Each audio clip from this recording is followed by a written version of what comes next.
Әжем зиратты бас көтереміз. Құдайдың қалауымен бісміллах деп. Ана жерде атам жатыр, нағашыларым ана жерде жатыр. Осы өмір осындай. Қарабас ауылы, Бесқарағай ауданы, Абай облысы.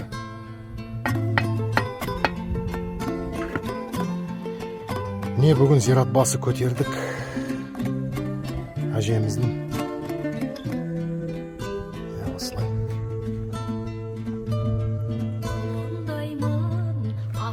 Жатқан жері жайлы болсын, топырақ торқа болсын.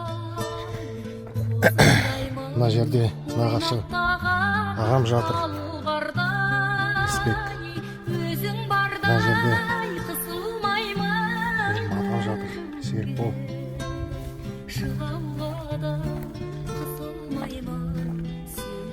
Тағы туыстар,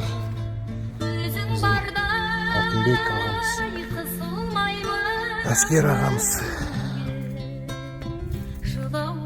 Жұмабек ағамыз. Жатқан жері жайлы болсын.